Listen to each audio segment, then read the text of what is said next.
Hi గారు, welcome to our channel. ప్రస్తుతం మనతో పాటు దాము బాలాజీ గారు సీనియర్ జర్నలిస్ట్ ఉన్నారు. వాటితో ఒకసారి మాట్లాడదాం. సార్ నమస్కారం. సార్ నమస్తే సార్, అమెరికాలో విమానం పేలిపోయింది సార్. కొంతమంది చనిపోయారు, చాలా మందికి గాయాలైనట్టుగా వార్తలు వస్తున్నాయి. అయితే దీని వెనకాల ఏమన్నా ఉగ్ర కుట్ర ఉందా అని చెప్పేసి కూడా అనుమానాలు వ్యక్తపరుస్తున్నారు సార్. మరి ఎలా జరిగింది ఈ ప్రమాదం? మరి అమెరికాలో ఈ మధ్య కాలంలో చూసుకుంటే ప్లేన్ క్రాష్లు చాలా సర్వసాధారణంగా జరుగుతున్నాయి. దీనికి గల కారణాలు ఏంటి? ఈ మధ్య మన ఇండియా పాకిస్తాన్ మధ్య వార్ వచ్చిన తర్వాత కొన్ని విమాన ప్రమాదాలు జరుగుతున్నాయి. ఈ ప్రమాదాలకి ఏమన్నా టెర్రరిజంతో లింక్ ఉందా అన్న డౌట్లు అయితే వస్తున్నాయి. అట్లాగే అమెరికాలో కూడా ఈ మధ్యకాలంలో చాలా ప్రమాదాలు మనం వింటున్నాం. ఫ్లైట్ క్రాషెస్ చాలా వింటున్నాం. దీనికి పాలస్తీనా లేకపోతే ముస్లిం టెర్రరిజానికి ఏమన్నా ఇస్లామిస్ట్ టెర్రరిజానికి ఏమన్నా లింక్ ఉందా అని. ఎందుకంటే ఇజ్రాయెల్ పాలస్తీనాలో బీభత్సమైన వైలెన్స్ చేస్తుంది. దాదాపు గాజాలోనే 50,000 మందిని చంపేసింది. అందులో సగానికి పైన పిల్లలు ఉన్నాడు. ఇప్పుడు కూడా దాదాపు 23 లక్షల మంది పాలస్తీనాలను గాజా నుంచి ఖాళీ చేయించి ఆ గాజా ప్రాంతాన్ని కంప్లీట్గా అమెరికా అండ్ ఇజ్రాయెల్ ఆక్యుపై చేసుకోవాలనే ప్లాన్లో ఉండి అక్కడ రియల్ ఎస్టేట్ డెవలప్ చేయాలని ట్రంప్ అల్లుడు కూడా ఆ మధ్య ప్రకటించాడు.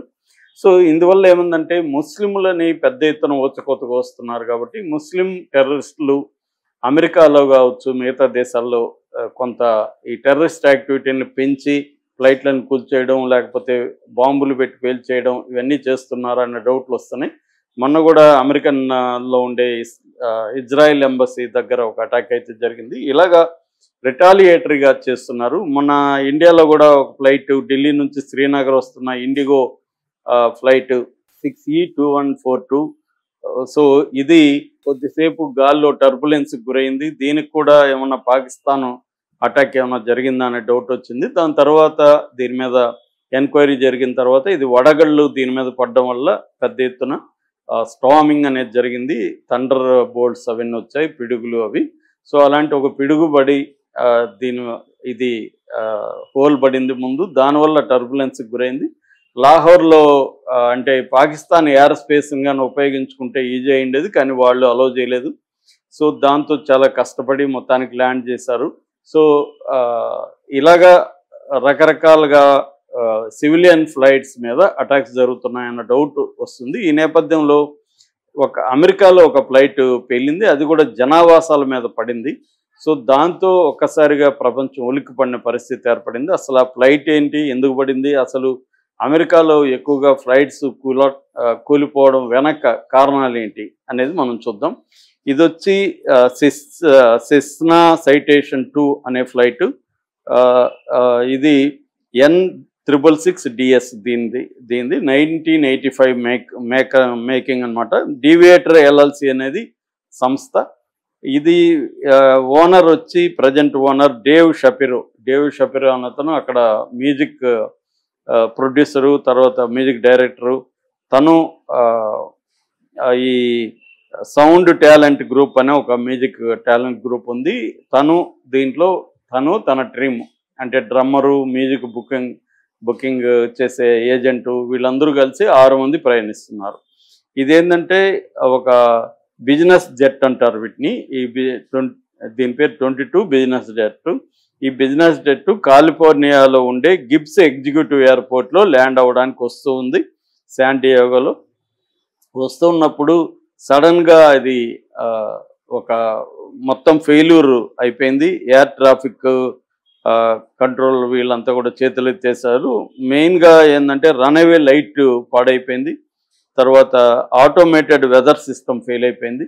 సో ఫాగ్ అక్కడ విపరీతంగా ఉండడంతో అతను ఇంకా నిర్ణయం తీసుకున్నాడు, జనావాసాల మీద అయినా బలవంతంగా ల్యాండ్ చేయాలని అయితే డిసైడ్ చేశాడు. ఇంక వేరే మార్గం లేదు, అతను ల్యాండ్ అయ్యాడు.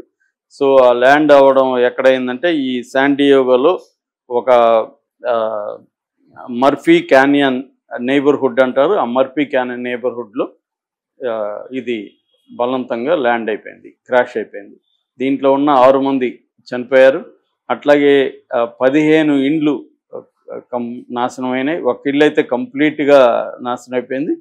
దాదాపు ఒక 8 మంది నుంచి 10 మంది వరకు గాయపడ్డారని తెలుస్తుంది ప్రజలు. అట్లాగే 100 మందికి పైన ఇండ్లలో నుంచి వాళ్ళు అక్కడ నివసిస్తున్నారని వెకేట్ చేశారు. చేసి వేరే చోట వాళ్ళని తీసుకెళ్ళి పెట్టారు.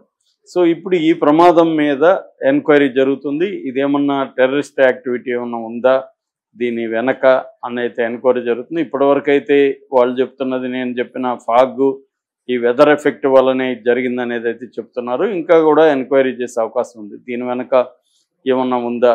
ఎందుకంటే ఫాగ్ ఆటోమేషన్ ఫెయిల్ అవ్వడం వెనక టెర్రరిస్ట్ యాక్టివిటీ కూడా ఉండొచ్చు. ఎందుకంటే సైబర్ అటాక్స్ కూడా జరుగుతాయి. సైబర్ అటాక్స్ జరిగినప్పుడు అక్కడ జిపిఎస్ సిస్టమ్స్ మీద అటాక్ చేయడం, వాటిని జామ్ చేయడం, ఇవన్నీ కూడా జరుగుతాయి.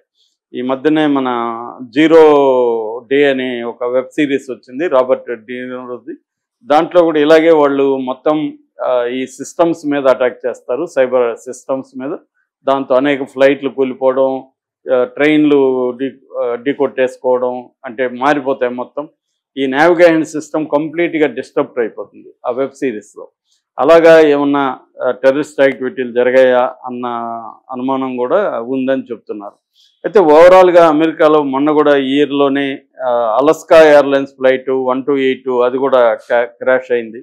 సో ఈ మధ్యకాలంలో బాగా క్రాష్ అవుతున్నాయి. ముఖ్యంగా ట్రంప్ వచ్చి నాకు పెరిగాయని చెప్తున్నారు. అయితే వాళ్ళు అమెరికన్ మీడియా కావచ్చు, అమెరికన్ ఎక్స్పర్ట్లు చెప్తున్న రీజన్స్ అయితే వాళ్ళ ఫ్లైట్లు కూలిపోవడానికి ఒకటి హ్యూమన్ ఎర్రర్ అని చెప్తున్నారు. హ్యూమన్ ఎర్రర్ అంటే పైలట్ తప్పు చేయడం కావచ్చు, లేకపోతే ఎయిర్ ట్రాఫిక్ కంట్రోల్ ఏటీసీ అంటారు. ఈ వీళ్ళిద్దరి హ్యూమన్ ఎర్రర్ వల్ల కూడా అవి జరుగుతాయి. ఆ మధ్య కూడా ఫ్లైట్ అనే సినిమా వచ్చింది డెంజల్ వాషింగ్టన్లో. అతను పైలట్గా ఉండి కూడా రోజంతా మందు కొడుతుంటాడు, మార్నింగ్ మందు కొట్టుంటాడు, మళ్ళీ అక్కడ కూడా 2 చిన్న ఇవి తాగుతాడు. దానివల్ల అతను సరిగ్గా చేయలేకపోతాడు, ఆ ఫ్లైట్ ఎయిర్ క్రాష్ అవుతుంది. దాని మీద సినిమా అనమాట.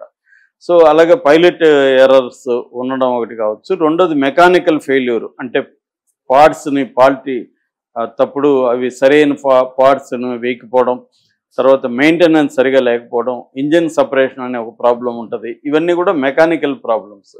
మూడోది వెదర్ ప్రాబ్లమ్స్, అంటే ఫాగ్ కావచ్చు, ఐస్ కావచ్చు, విండ్ స్టార్మ్స్ కావచ్చు, థండర్ స్టార్మ్స్ కావచ్చు, ఇందాక చెప్పినట్టుగా పిడుగులు పడడం కావచ్చు, ఇలాంటి వల్ల కూడా జరుగుతుంది. నాలుగవది మెయింటెనెన్స్ ఎర్రర్, అంటే ఇన్స్టాలేషన్స్ కొత్తగా ఏమైనా చేసినప్పుడు సరైన ఇన్స్పెక్షన్, రోజువారీ ఇన్స్పెక్షన్ సరిగ్గా లేకపోతే జరుగుతాయి. ఇక్కడ కూడా మన బస్సులకు కూడా ఈ ప్రాబ్లం ఉంటుంది.